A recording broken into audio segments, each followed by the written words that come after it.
Today, we'll be building a unique spacecraft from scratch, without skipping steps.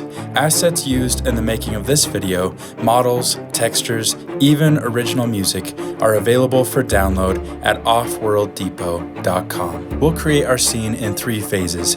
In phase 1, we'll utilize procedural methods for quick, early iteration. Phase 2 is the kit bash phase where we'll use existing pieces to build a new creation. In phase 3, we'll create a quick planet, some textures, and plan our final shot. We're using the free yet powerful 3D software Blender for this tutorial. You should be able to follow along even if you're new to 3D. So eliminate distractions, buckle in, and let's start learning.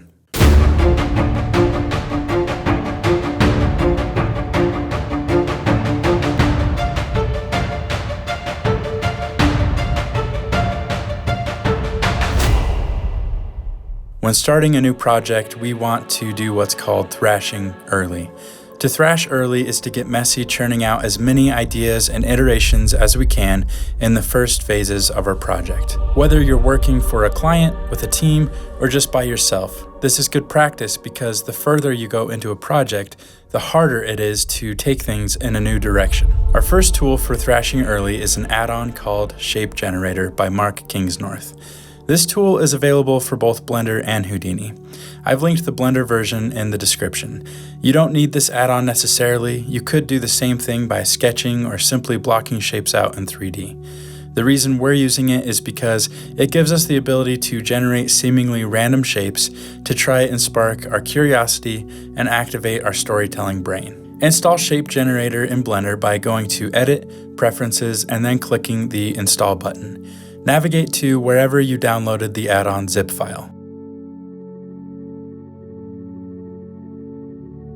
Back in the 3D viewport, hit Shift-A and add a Shape Generator object. This tool essentially makes random extrusions on a mirrored cube. If you scroll through the master seed, the computer will spit out a bunch of random shapes, although none are looking very ship-like yet. Let's go down to Transformation, Scale, and make it 4 times longer on the Y-axis. There are a lot of interesting features with this add-on you can explore, but we're just looking to get inspired by a quick blockout shape. So I'll scroll through these until I see something I want to use as a starting point. If you need better contrast to see what's happening, just turn up the ridge and valley settings under the viewport shading options.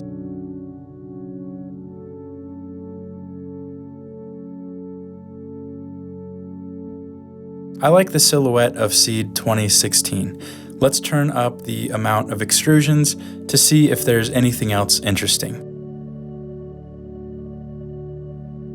I like 10 extrusions. I can kind of imagine where the captain and crew would sit. I like that portion is set further back on the craft, leaving room for this front deck, almost like it's a space cargo ship or something. That's what's so fun about this technique. It's fresh and unexpected every time you come back, and honestly, it's just fun seeing what the computer comes up with for you. When you're happy with your starting shape, scroll down, click Remove Shape Properties, and close the Shape Generator options. I did want to tweak the tail section. I'm not a fan, so I'll just delete it and close up the mesh wherever needed. Overall, I'll spend some time cleaning up shapes and just moving things around until I feel I have a good starting point. Don't stress if things aren't perfect. The next phase is by far my favorite. I love building Legos with my sons. You search for pieces in a big pile and just build whatever comes to mind. You didn't design or mold each individual Lego brick, but in the end, the creation is yours because you arranged the pieces in a unique and original way. First, to go shopping for our kit bash pieces, let's go to offworlddepot.com. I do have some free assets available if you don't want to pay, but for this tutorial, I'll be logging into the full library. Of course, you could build all of your own stuff from scratch, but I built this site and it's helping support my channel, so I wanted to show it off to you. Let's go to Models and then Kit Bash. Everything here is already marked as an asset in the Blender asset browser, so just click the direct download link and remember whatever folder you place it under. Special thanks to Karl Poyzer, who's generously given us one of his very own Kit Bash sets. It's the Karl Poyzer Mech Block Kit. I linked his YouTube in the description if you want to go check out his work. To enable the newly downloaded assets in Blender, open the new asset browser area by right-clicking on a border and splitting the pane. Click the Editor Type dropdown and select Asset Browser. To tell Blender where to look, go to Edit, Preferences, then File Paths. Under Asset Libraries, simply add a new path. Navigate to wherever you downloaded the assets and press Add Asset Library. Name it something, we'll say Space Kit. Now, back in the Asset Browser, bring up the Tool menu with T. Select Space Kit and we're ready to go. To add new items, just drag and drop into the scene.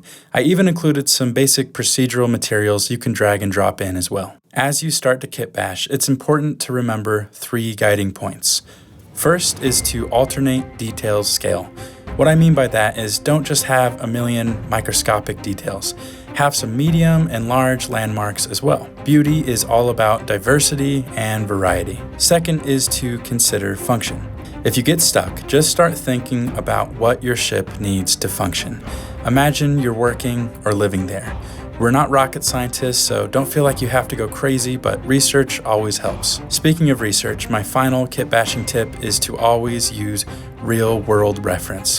When building a ship, you might be tempted to just use fictional sci-fi reference. This has its place, but always remember to ground yourself in reality. Whether that's maritime ships or actual spaceships, the real world is abundant with details that will help enrich the plausibility of your project. Now, this is the part where I stop talking for a bit and let you sit back and watch some kit bashing fun. If you're making your own ship, I encourage you to pause the video and make something that's completely your own. Make it an exploration. You might make some choices you don't end up loving, but this exploration is the most important step in developing your own creative decision making.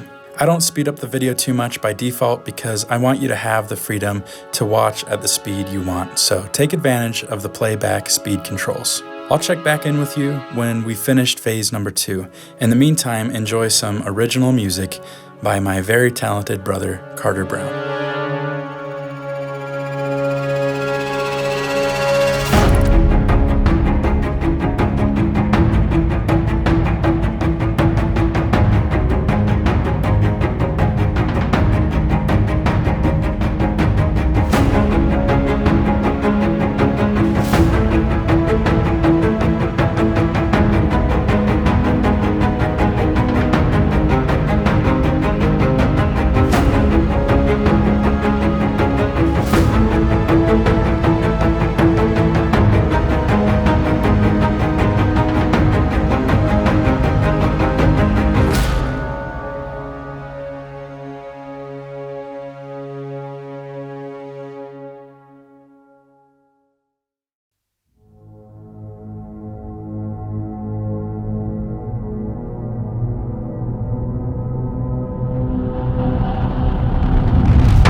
We're back and our ship is looking good. In this final phase, we'll make some more texture and lighting adjustments and create a planet backdrop. You also probably noticed me add some random paneling here and there to the ship. You could do that manually, but I've decided to use the add-on called Random Flow. It's super useful for this type of random paneling work. I've added a sunlight source to help me get a feel for where I want to take things. Space lighting is notoriously difficult because it's so harsh. We have super hot spots and very dark spots. I've made the creative decision to fill this underside of the ship a bit with an area light. I gave it a nice blue tint because we plan on adding a planet, and it's reasonable to think our ship could be receiving some blue ambient light. To create the planet, it's actually going to be pretty easy because we're using an add-on called GeoSim. I know I've brought up a few add-ons in this video, and that's because I like to save time wherever I can. It lets me focus my efforts on overall art direction, rather than being in the weeds of every technical decision. I only bring up add-ons that I actually find worth the price and that I personally use. This is definitely one of those. It's linked in the description. After the add-on's installed, you'll find the options by pressing N to reveal our right side panel. You should see a tab called GeoSim.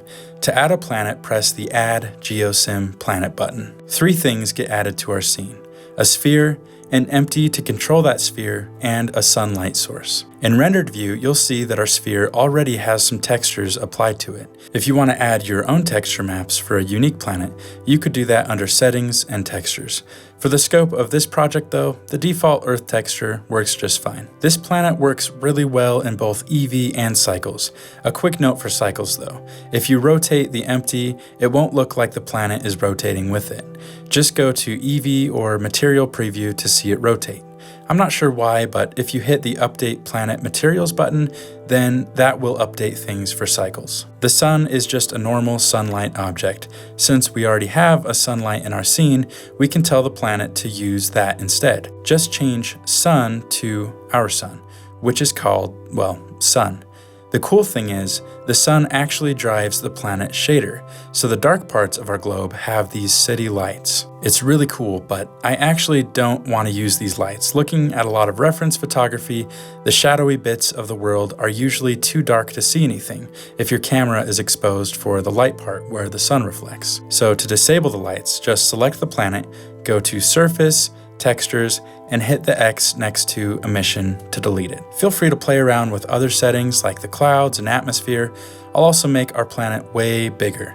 Make sure you update the planet materials. And there you go. That will work for our planet backdrop. It's time for the final rendering, and one more trick I want to show you to take our rendering to the next level. Before I share it, I just wanted to say thank you for watching my videos.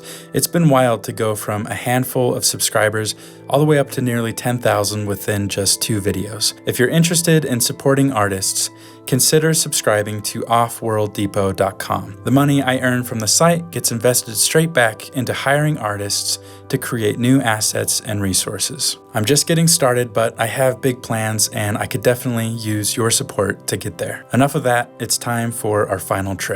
We want to give the planet horizon a more dramatic blue glow, like our ship is in the highest level of the atmosphere. To do this, we'll add a volume scatter to our world shader node.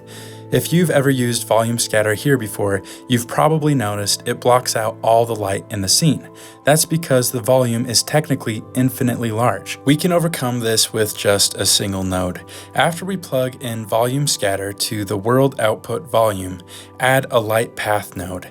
Plug is camera ray into density. Now set the anisotropy to something really high, but not quite 1, like 0.995. The camera ray light path basically gives us a value of 1 if the volume is executed for a camera ray.